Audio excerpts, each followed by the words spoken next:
Hello, friends.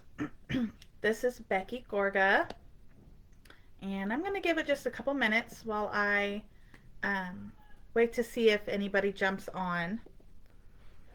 If you are watching the replay, please do hashtag replay for me.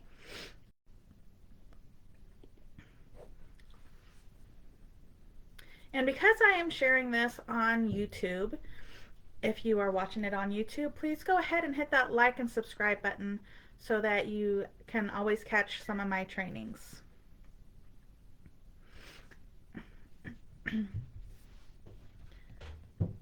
Okay, I'm gonna give it just about another minute or so to see if anyone jumps on to watch. Excuse me.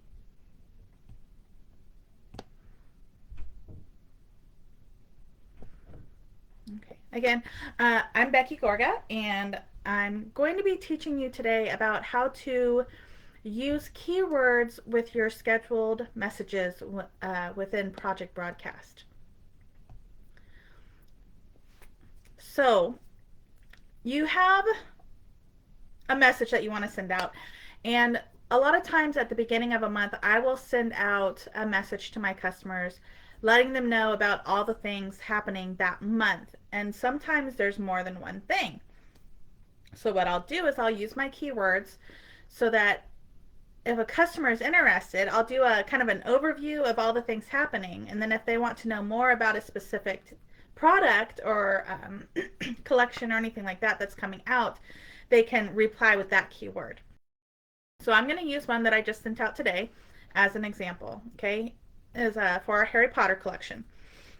So here I have a very short and sweet message that I sent out to my Wax VIPs. And it's just a short message calling all Potterheads. Um, and if they wanted to know more, they can reply Hogwarts.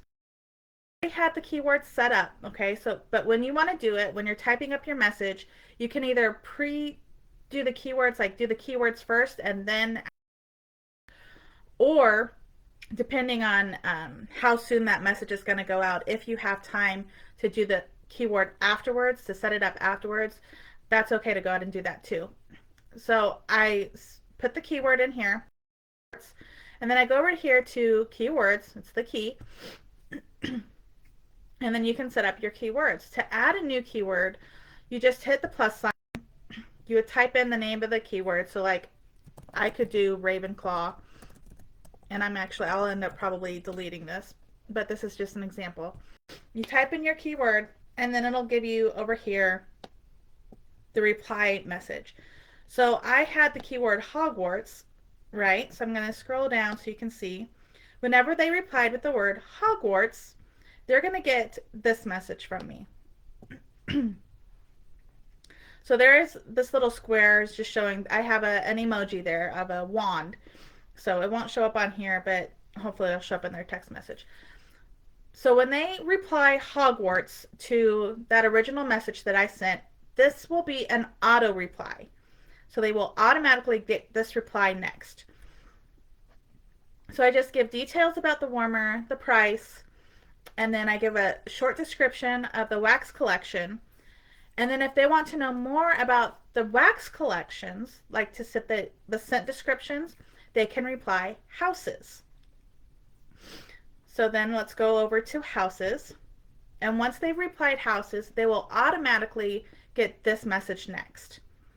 And then of course I could set this up with a trackable link if I wanted to have them go straight to my website.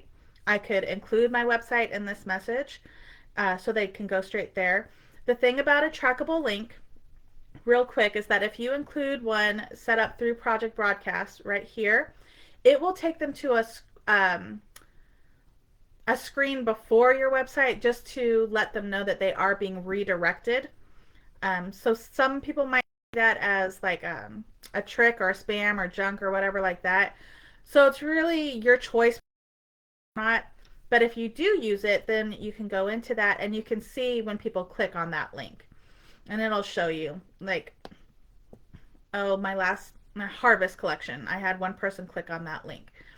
So that's just real quick to talk about the trackable links. But so at this point, like I said, I could put in another keyword here. Like let me know, or like if you want to know, as soon as it releases, reply, I don't know, Dumbledore or something like that, or owl. Um, but at this point, if they want to keep talking to me, I would just reply personally to them and not have the auto replies at that point. But that's just me. But that's where I would pick up the conversation and be more one on one. So, anyway, that is how you can use your keywords to continue those messages so that when you send that initial message, it's not super long or you run out of characters or you get on that insight bar where it says it's too long, try a shorter message. This is one of the ways to work around that. So if you have any questions, please drop them in the comments. And if you are watching this on YouTube, go ahead and hit that like or subscribe button. And thank you so much for your time. And I'll do another. Thanks, guys.